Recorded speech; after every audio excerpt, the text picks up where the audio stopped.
My people, we're ready to mount up like an eagle. Stand and fight against evil. A system rigged and deceitful. King. Welcome to the King Talks podcast, where we're all about truth, community, and discussing the things you care about because we care about you. Of course, I'm your host, Adam Coleman. Now, from the initial launch of this podcast till now, one thing we realized here at King Talks is you can't have meaningful and relevant conversations about the community without a healthy dialogue around finances. Strategies for getting that money right is the name of the game this episode, and we have a dynamic guest with us this week to help us tackle this subject. Jay Morrison is a bona fide real estate mogul with a powerful and unique story. This brother went from running the streets to making millions in the real estate game, and he didn't stop there. Jay Morrison took his passion for the community and real estate know-how and created resources to help others experience the same kinds of success that he's had. In a moment, you'll hear Morrison chop it up with yours truly about a Jay Morrison Academy, the Tulsa Real Estate Fund, which is a truly groundbreaking strategy for community development. And of course, we had to pick his brain about steps you can take to take advantage of the real estate opportunities that are around us all the time. So stay tuned, y'all. Dope episode coming up. My people, we're ready to mount up like an eagle. Stand and fight against evil. A system rigged and deceitful. King, you can hear it when I rhyme. I'm a king, renewed in my mind. I'm a king, I got a different bloodline. I'm a king, jump, I am a king. I'm a king. Welcome to the King Talks podcast, where we're all about truth, community, and discussing the things you care about because we care about you. As always, I'm your host, Adam Coleman. Man, I am excited to get down to business, both literally and figuratively, with the guest that we've got here today. We got entrepreneur, real estate mogul, educator, Jay Morrison is in the building. Peace to you, King. How's it going there? Peace, King. I'm doing well. I'm happy to be on. Absolutely, man. Good to have you. So, I tell you what, man, I want to get straight into your story, man. Like, I'm really fascinated by, where you are and then also, where you've come from. I think it's fair to say that your story is quite unique, probably, compared to most of the folks that you do business with. Tell us a little bit about that. Tell us how you made that move from really being in the streets, man, hustling drugs to being this real estate mogul that you become today. Well, first and foremost, I got to give God the praise and recognition for giving me so many chances at life and calling me to some higher purposes for my life and having some favor on me that got me through so much adversity. I grew up in a small town called Somerville, New Jersey, in northern central New Jersey, where the crack epidemic had run my town ragged. And most of my family members were either on drugs or sold drugs. I mean, my mom sold drugs, my uncle sold drugs, not my grandfather sold drugs.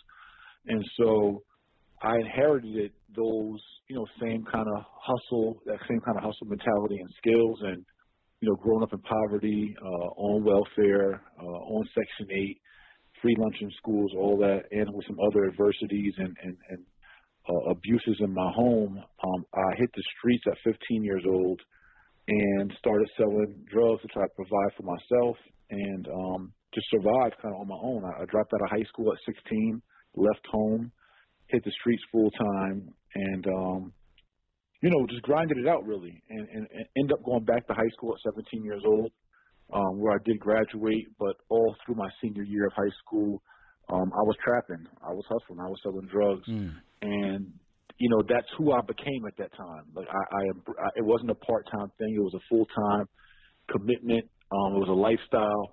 And 4 months after I graduated high school, I found myself facing 3 years to life in prison on Rikers Island for drug trafficking from New York to New Jersey to Baltimore all the way to Lincoln, Nebraska. And, so that started that part of my career. But from age 15 to 25, I would come home from prison, hustle some more, caught another felony in New Jersey, bailed out, caught another felony in Maryland, bailed out, and found myself with 3 felonies in 3 different states. I was serving up a year and a half in prison in Maryland and came home from that prison stint still selling drugs. Wow. So, again, it was a commitment. It was, it was that get rich or die trying mentality. because no one had opened up to me other options or opportunities early on. So I thought that was the only route that I had, and the more of a record that I obtained, the less opportunities I felt I had in the legitimate world, until I was introduced to mortgages, financing, real estate, and real estate investing. Wow, man, that's powerful. You know what? Actually, interesting. You talked about the crack epidemic. Just last night, man, I was watching a documentary on Netflix. About Freeway Ricky Ross, and just talking about how the crack epidemic really exploded out there in the West with some involvement with the federal government. I just wanted to ask you, like, looking back on that thing, like, when you're kind of being, I guess, on the other side of the game, so to speak. Do you ever look at things like that and then think back to your own experience and kind of maybe put things in a different context for yourself? Like, do you ever kind of reflect on that?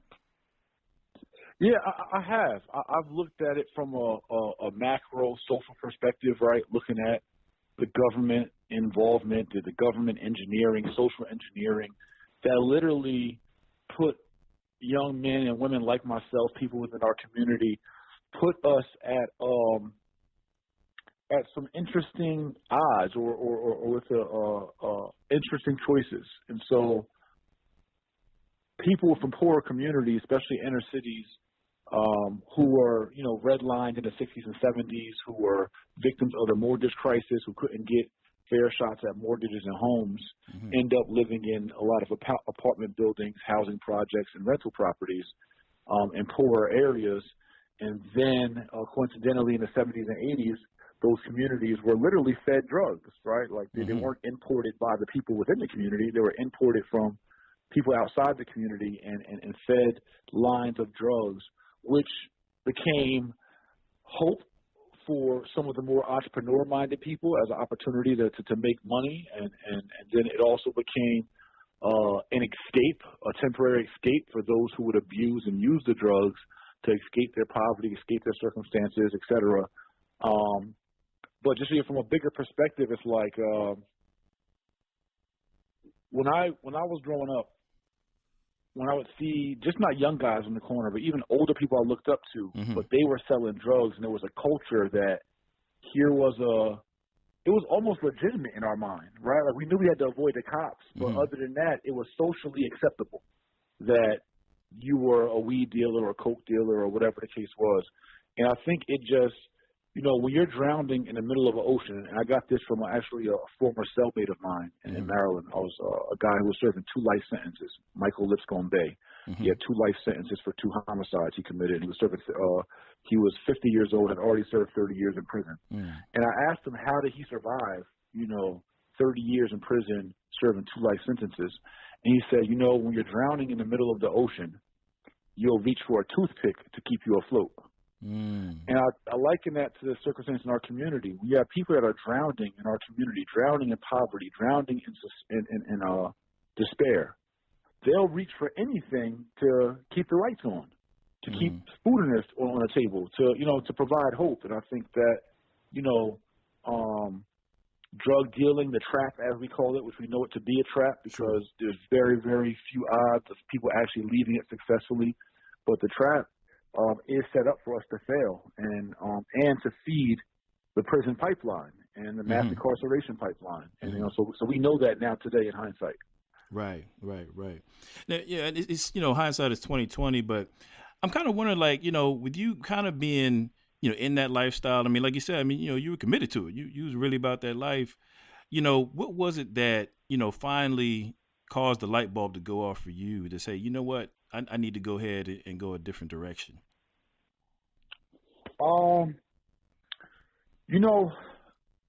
As I said in my story, prison didn't break me. Prison didn't change my mind. Prison actually just further criminally educated me. The real change came from within when I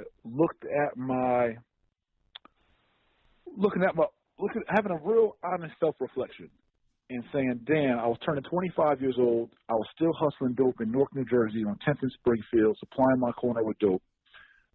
3 felonies in, 2.5 years in prison in. And I had to realistically ask myself, like, besides all the rap songs, besides all the games, and, you know, because we have an ability to trick ourselves into thinking, you know, certain things are cool or possible or whatever. Sure. So I had to give myself a real honest reflection and say, Jay, you know, where are you going to be at this rate? You're hustling with gangbangers in North. You have 3 felonies, 3 different states. I mean, how is this really going to end for you, right? Like, how realistically do you feel this is all going to turn out? And I felt in my heart of hearts that it was going to end up with me being dead or in jail, like flat out. I couldn't see any other realistic possibility of me becoming a kingpin or me becoming some, you know, uber successful and going into business or me skating through with 3 felonies or being a high guy in a totem pole and being able to survive with my head on my shoulders. And so because I didn't like my outcome, I just really looked at like, yo, do you really feel like this is going to win? It is really a win for you. And I didn't feel like it was a win anymore. And so that day I cold turkey just quit and I walked away from the game. So I just couldn't see it as I realized the trap. The game had played me. I believed in it ever since I was 15 years old. I believed in every ounce of the game. I believed in all the rules. I believed that it somehow had some magical outcome. And I saw at 25 the reality was I'm either going to be in prison, serving a lot of time away from my daughter, away from my family, eating horrible food, showering with men, or I'm going to be dead unless I make a change that will allow me to be on these streets and give myself some opportunity to be somebody. Got you. It's powerful, man. So, you know, switching gears slightly, well, let me ask you this. I mean, you mentioned that, you know, being in the position that you came up in, it's like you kind of can easily gravitate towards a life because nobody's ever shown you a different direction. You know, do you feel that, you know, you're an exception to the rules, so to speak, or do you feel like if there were more opportunities, if there were more people who say were educating individuals like yourself, you know, at that time on, say, the real estate game or some other means of making money, do you think that we would see a decrease in the crime and so on and so forth? Or do you think it's just so intoxicating that it's hard for folks to let it go?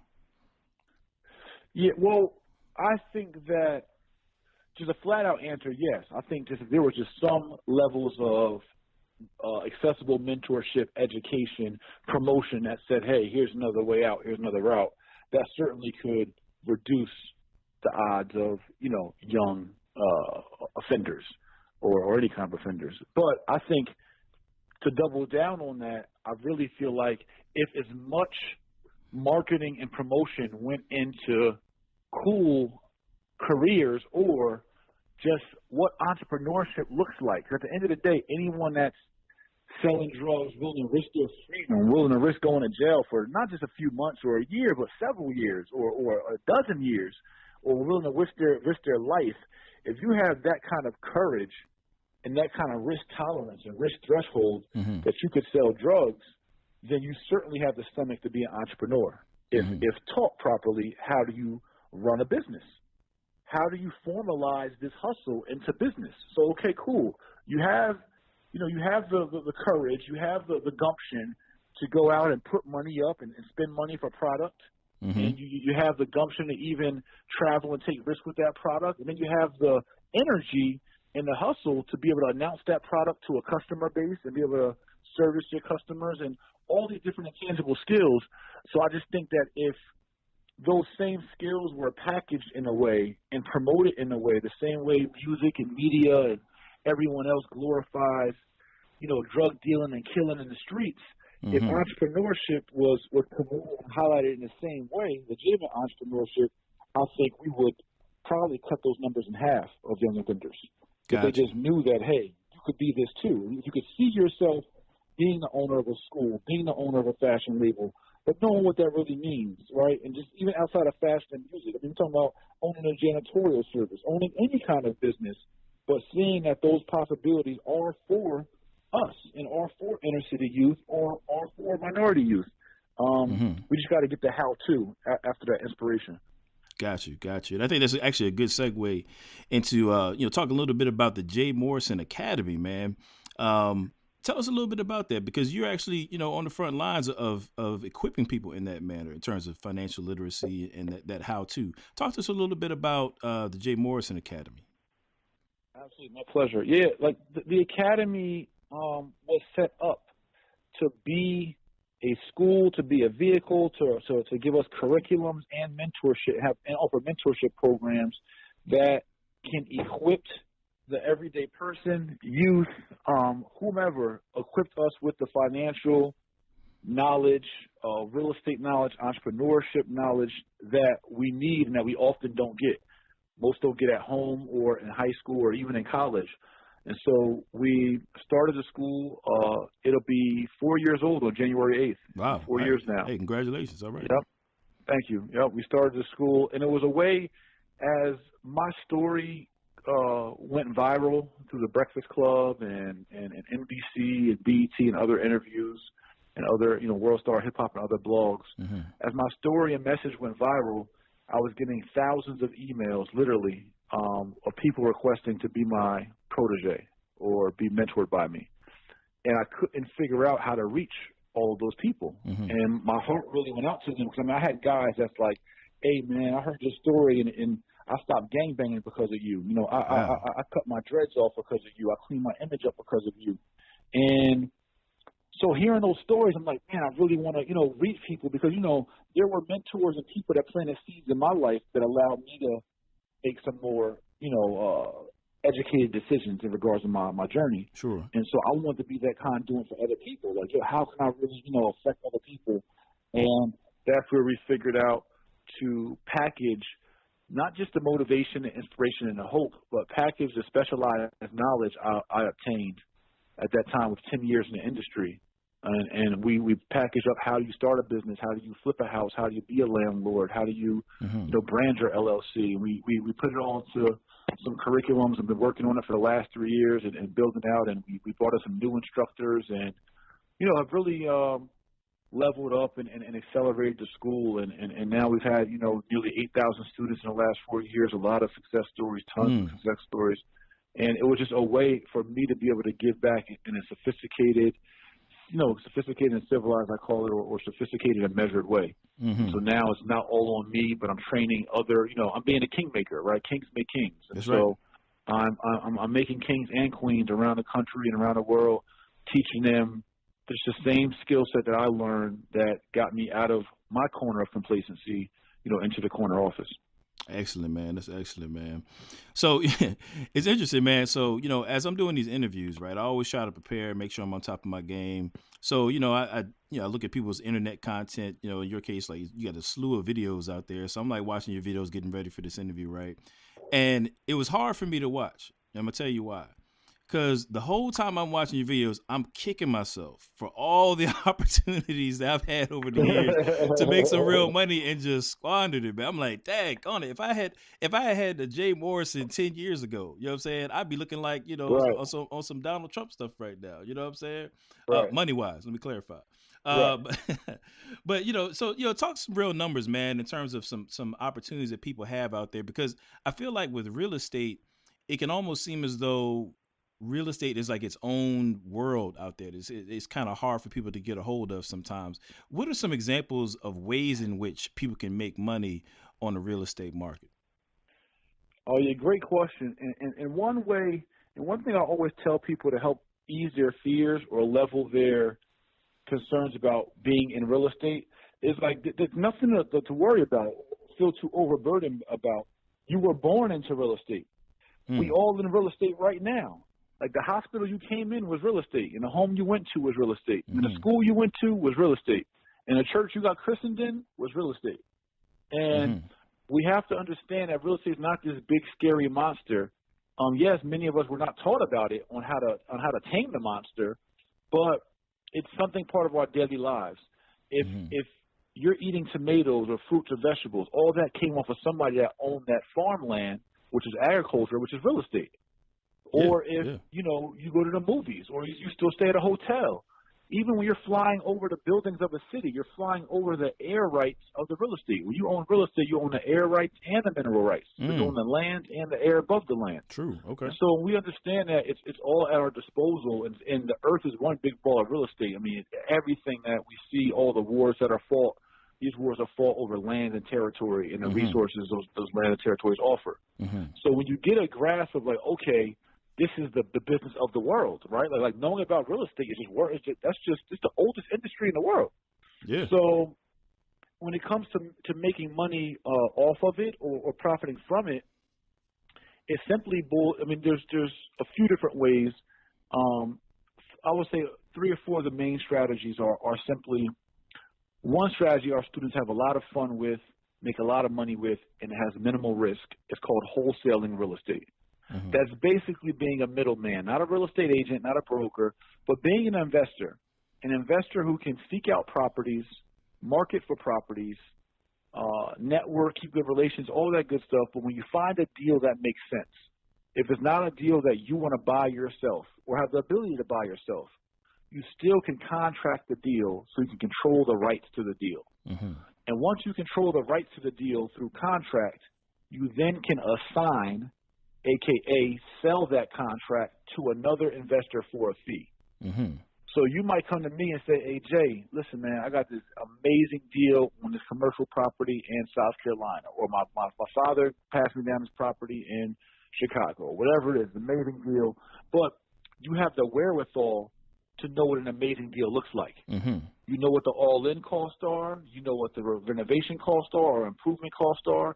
You know what your acquisition costs are. You know what the purchase ratio is. You understand what the ROI is on the deal. So you can talk kind of a sophisticated language to another investor and say, look, this deal offers a 10% cap rate, mm-hmm. or this deal offers a 23% annual ROI. So I have this amazing deal, but right now my capital's tied up. I can't take it. But what it is, I'll assign you my contract if you give me $3,000, mm-hmm. or you give me $5,000, or you give me $30,000, depending on the value of the deal. So a lot of my students have made hundreds of thousands of dollars, literally, mm-hmm. without any investment out of their own pocket, without using their own credit, by simply finding good deals, contracting them, and then assigning those contracts for a fee to other investors who are interested in those deals. Mm. So that's one strategy that's widely used, and it's just about you positioning yourself in the game.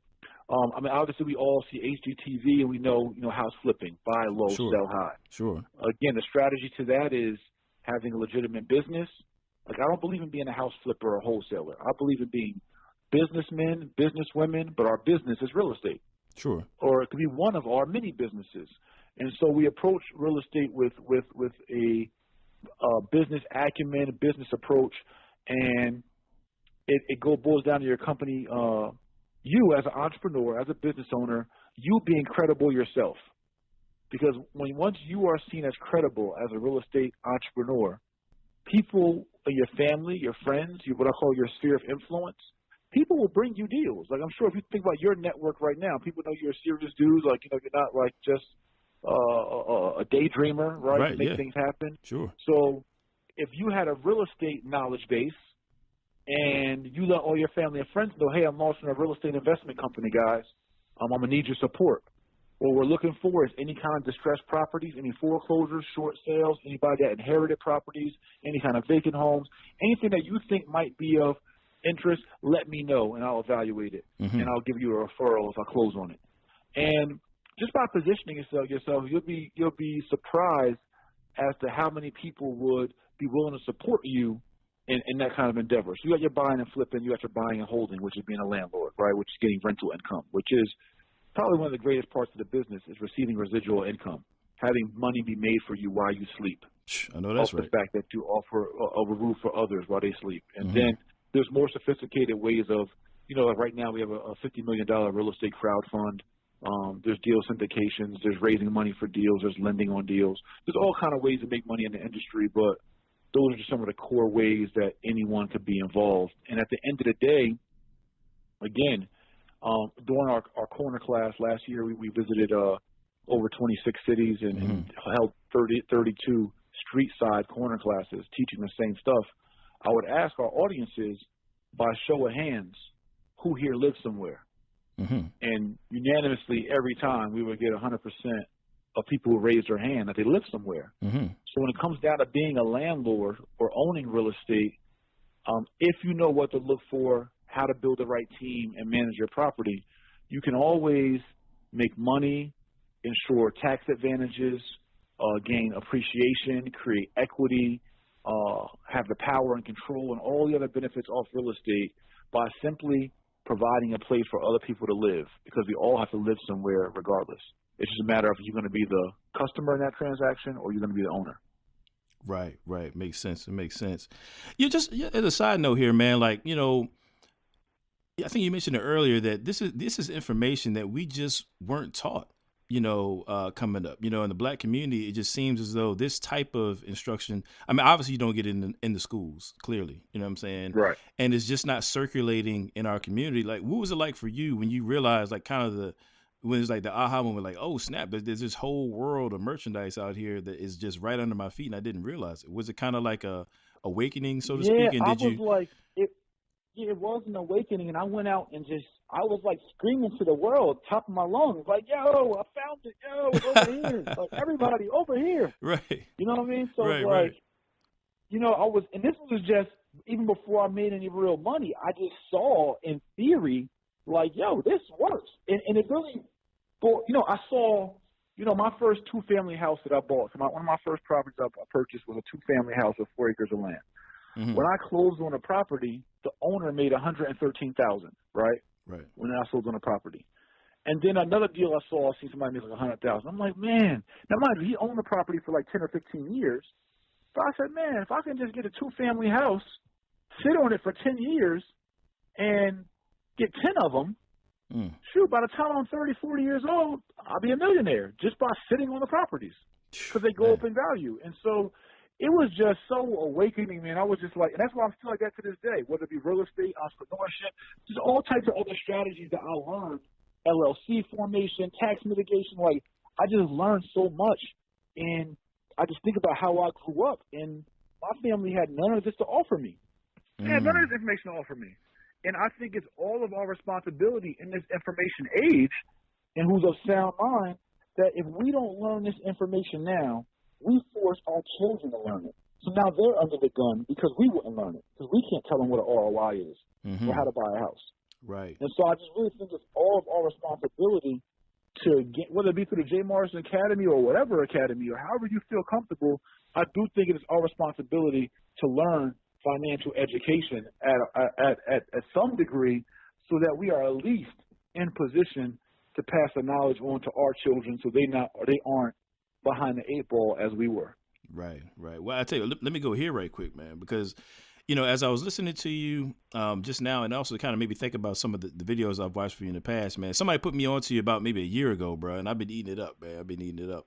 And one thing I noticed is that when you talk about property, right, usually when you name like the benefits of owning a property, you always throw in that word control. You know, having control over your own, and you talked about a minute ago with the mineral rights and having the rights of the airspace above your home and so forth. And I think that's fascinating. A lot of people, I think, miss that. Talk to us a little bit about gentrification, bro, because that's one thing that you really harp on, and I think people need to hear your perspective on it. Talk to us about gentrification in our communities and how ownership and control can really almost be a reverse gentrification, so to speak. Absolutely. It is the reverse gentrification. It's, you know, we complain that people come into our, and I'll use quotes, quote unquote, community, and they kick us out. But the issue is, majority of the time, they're not kicking out the homeowners, or if there are homeowners, they have more say-so to being gentrified. But most of the time, we're the tenants. And so we really don't have any power or control or say-so. We're not paying any taxes. We don't own the land. And if you look back even to the days of kings and queens and knights and nobles and all that, it was all about landowners, right? The landowners had the most votes, the most say-so. And so we often call it our community, but it's really somebody else's community that we're renting. They own the community. We're just the ones paying them rent. So that's one reason why I talk about, you know, the control portions. Like, if we actually owned our land in our community, if we really owned the stores and the buildings, we would give ourselves a way more leverage in regards to stopping gentrification and private and public, you know, corporations or partnerships coming in and displacing our families and moving and really ruining our culture of our communities. Sure. So that's of what we call our community, right? And so that's one part of it. And the other thing I want to say, just for whoever's listening, is let's look at it competitively. if you continue to be the tenant, and mind you, there's a time and place to rent. I'm not saying you have to own every single residence you ever lay your head in. There's a time and place to rent. But if generationally and habitually you are just a tenant, like you don't even aspire to own, you ain't got a pre-approval, you ain't working on your credit, you don't even know what a FICO score is. Like you just out the loop. You're just okay with just being a tenant. You're just floating, cool right. having a landlord. Right. You're just floating, going through life, right? Just pass your kids on a lease. They ain't got no assets to give them. And if you stay in that mode, the sad part is all those benefits we talked about, air rights, mineral rights, tax advantages, equity, appreciation, power control, all that, you are literally funding somebody else's power trip on you. Like you are going to work every day, busting your butt to cut somebody a check for that rent, for them to have the power and control over your docile, over your land, for their family to build wealth, have tax advantages, get cash flow, for the property to gain appreciation, get equity, all of this off of your back. So you're busting your butt, smiling, being daddy of the year to your kids while you're paying somebody else's daddy to have a roof over your family's head. Come on, man. And while you built their family generational wealth, and you walk away with 12 years, you mowed the lawn, you painted the house, you kept the faucets from leaking, you took care of it like it was your own. You weren't no bum. You weren't no slouch. But you took care of that property for 12 years, all to leave away and walk away with half your security deposit. Come on, while man. This other person went and built generational wealth off of your hard work and your tenant payments. So we got to look at it a little more competitively. We don't want to be the suckers. We don't want to be in last place and those who are putting in work to get somebody else's family rich. And when we start looking at it like that, hopefully it'll change our priority about, home ownership, real estate, and financial empowerment. Yeah, man. Well, let me throw this at you too, because, you mentioned redlining a minute ago. And, one thing is I look at it, I think that the effects of the redlining practices of yesteryear, assuming that, officially of yesteryear, I'll put it that way. Right. Right. Those effects are still lingering today, obviously, because as you mentioned, if my understanding is that most wealth is accrued generationally, here in America. Right. Now, with that being said, if you have a group of people who are hindered from being able to accrue wealth and then pass it down to their descendants, then that group of people it's reasonable to think that they're not going to be as well off as everybody else. Right. But at the same time, now, I'm looking at our community. Okay, like we know what happened. Now the question is, how are we going to respond? Right? What are we going to do now? Are we going to equip ourselves? Because the thing of it is this, right? If I own a home, you own a home, we're controlling property, we're passing it down to our descendants. That's going to lend itself towards us living in an era where there's a higher tax base, right? Now, if we have a higher tax base, that means better schools. If we have better schools, that means our kids are going to be more equipped to go into the world with a skill set, to do what it is that they need to do to make money. You know what I'm saying? Which means that we're passing along not only material wealth, but educationally as well. And there's just so many different things that are tied into this real estate piece that I think we really miss, man. We really miss out on it. Yeah, we were really missing the bigger picture. The bigger picture. Stats show that children that come from the homes of homeowners are less likely to drop out of high school, more likely to graduate college. Children are less likely to have teen pregnancy. In areas where there's more vacant properties, there's more likely to be criminal activity, more likely to be gang violence, more likely to be rapes. So it plays a lot. And like you said, having less vacant properties means more tax revenue. More tax revenue should mean better schools, better roads, better parks, better community programs. So it really is comprehensive when you talk about real estate education or real estate ownership.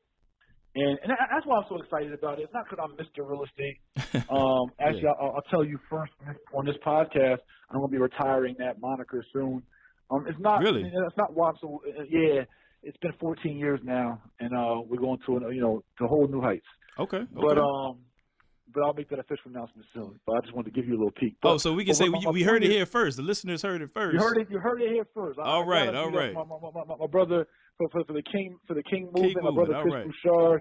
Yeah, I'm gonna give him that gem. But appreciate it. What it boils down to for me, why I'm so emphatic about real estate is because I understand, right? I got to work in the mortgage industry. I got to work as a celebrity realtor. I've been an investor now for 14 years. So I got to really see the ins and outs and how much of the world is controlled through and by real estate. And so it's like I just try to be as passionate and kind of beat our people over the head with it, saying like, we got to get in it. We got to know about it. We got to stop fearing it. Like this is, mind you, it's the one earth we got. Whoever owns the most of the earth wins. That's where the power comes in. Wow, there you go. So owning the earth is owning the land. And so we got to put ourselves in position. Definitely, man. Well, I tell you what, I know you're on the front lines of that as well. Talk to us a little bit about the Tulsa Real Estate Fund, I think it is. Yes. Okay, yeah. Tell us a little bit about that, because that flows right in, I think, what you just said. Yeah, it absolutely does. So, again, for me, it's about making things practical, making them real, not just being a thought leader, but being an action leader. And so we looked at, how can we stop gentrification? How can we control more of our communities? And how can we allow the community to participate in that control without it being a major burden just for those who are more affluent, right, or celebrity or successful or whatever.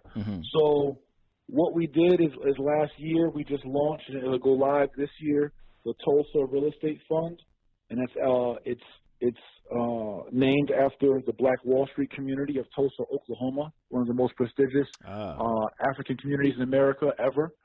It's not because we're doing real estate in Tulsa. It's because we are following the model of some of our first pioneers who in the 1920s built up a community of 36 square blocks of houses, buildings, hotels, bus lines, airports, and all the essentials that we need, which is all burned down on one day on June 1st of 1921. So we're giving us a financial vehicle to resurrect and rebuild our communities through collective action. So with the Tulsa Real Estate Fund, individual investors can invest as little as $500 into our fund, and it's not a donation, it's not a GoFundMe, it's not a collection plate, it's actually an investment. And each investor, for as little as $500, will be an equity owner in the assets that we acquire or the assets that we lend on. And so with that $500 minimum investment, the maximum investment is $50 million. With that investment, you will get an 8% preferred return and your prorated share of 50% of the profits. And so this is just a vehicle. It's an SEC-regulated, Regulation A Tier 2 crowdfund. It's a vehicle that will be transparent. It will be audited. It will be all the things that we're looking for that will help us to build the trust that we need in order to work and collaborate together.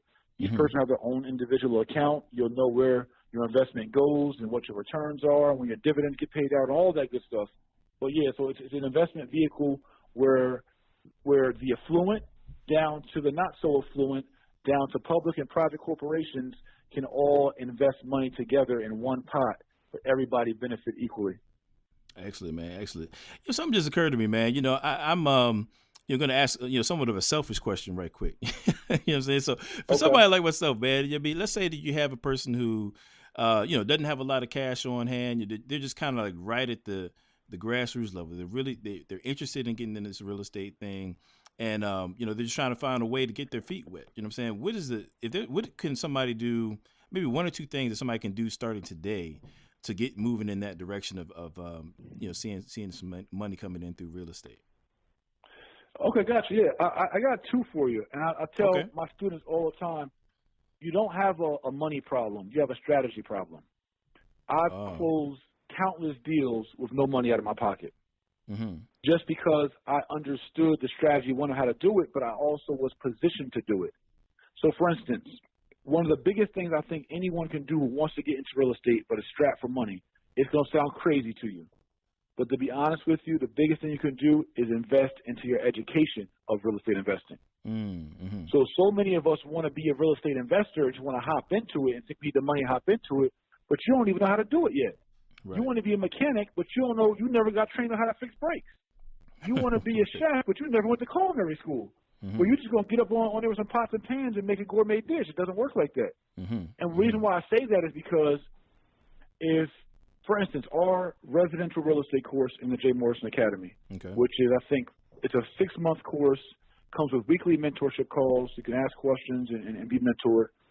But it has 26 lessons, and I think it's $500 for the course, or $100 a month if you want to finance it monthly.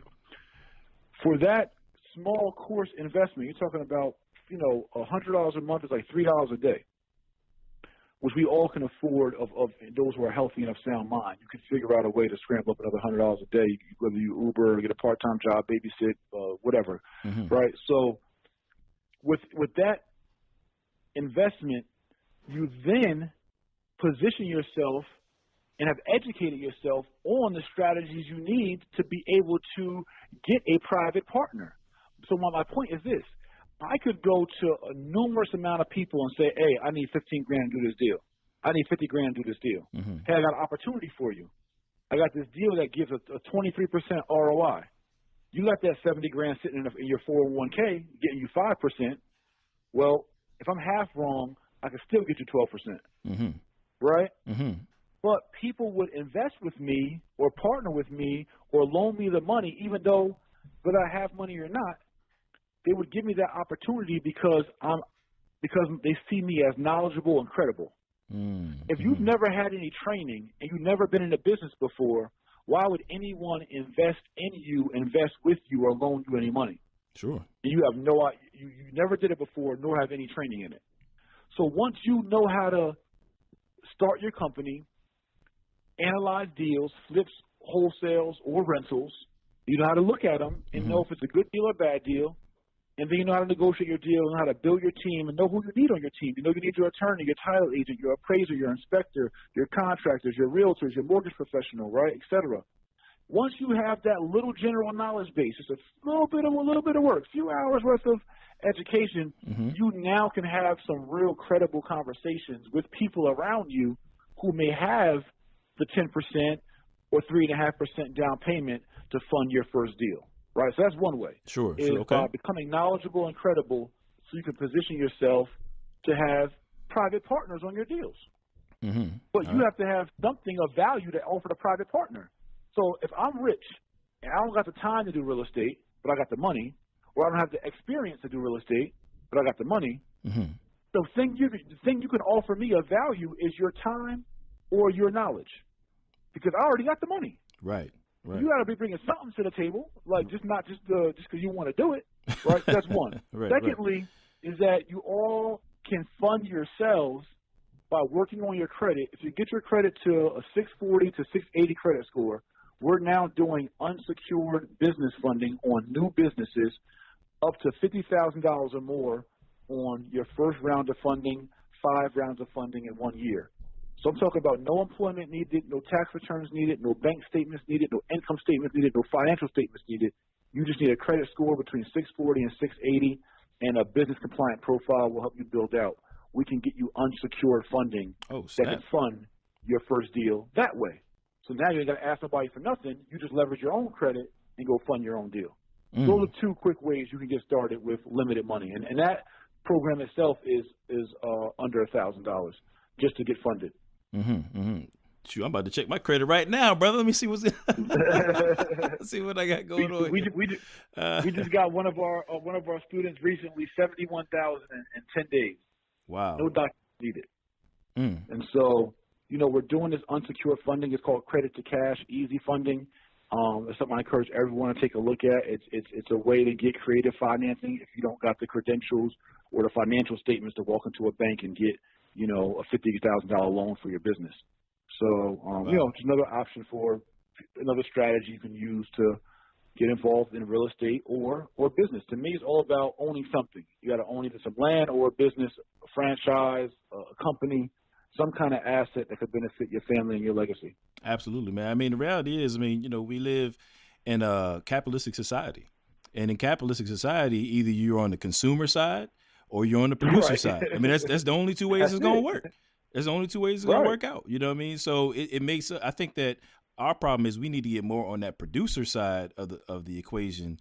You know what I'm saying? We nice with the consumer. We can do that. We know how to do that. You know what I'm saying? We do that all day. All day. all day. Nobody does it better, but we got to get on that producer side. Right. So, but yeah, with that said, man, just, let folks out there know how they can get in contact with you, how they can engage with the Jay Morrison Academy and the whole nine there, brother. Yeah, so guys, one easy way to find us is simply at the website. I mean, all the funding, the credit repair services, the real estate services, the mentorship programs. I even do one-on-one coaching for those who have a little experience, or maybe not, but just want some one-on-one hand-holding, or to have a very successful strategy coach in your corner. All that can be found at jmorrisonacademy.com, right? So you guys can look all that up at jmorrisonacademy.com. Mm-hmm. You also can call our office any day from 9 to 6 p.m. Eastern, Monday through Saturday, and that's 1-844-JOIN-JMA, JAOIN, join JMA. And then you can follow me on Instagram at Mr. J Morrison, and please like the Facebook fan page, J Mr. Real Estate Morrison, and subscribe to our YouTube channel, J Mr. Real Estate. And those things actually will be changing soon as I retire Mr. Real Estate, and everything will be Mr. J Morrison. Excellent, man. That's excellent, man. Well, I appreciate you being on the show with us, man. Thanks for your time. Thanks for dropping some gems out here. Even some exclusives on the King Talk, podcast. And that's wonderful right there, man.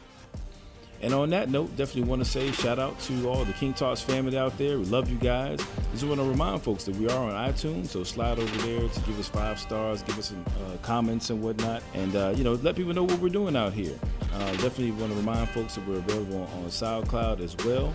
And if you want to learn more about the King Movement, then definitely slide to kingmovement.com. That's kingmovement.com, where you can join our online community at no cost to you, no commitment, and just see what we're all about. So as always, love you guys. Strong and real. Yeah. I brought the Kings with me on this one. It's a movement. Yeah. I had a dream. I saw black slaves in 2018, pulling them big king with a crown in the middle, looking like tug of war. I guess they forgot the inheritance of the Lord, dying over streets when God gave him the earth. It's all in the Bible, just do your research. White man's religion, that's just fake news. The cross hit Africa for Europe even knew. This ain't black versus white, this is dark versus light. But racism might distract you from the Christ on sight. So here's the Visine, me and my team. Dark world, but we flipping on a high beam. King, hands for the knowledge, I is to inspire. In for the nurture, the G is to grow higher. Jesus lit the match, so we all on fire. You see a crown on the attire, know you looking at a fighter. My people, we're ready for mount up.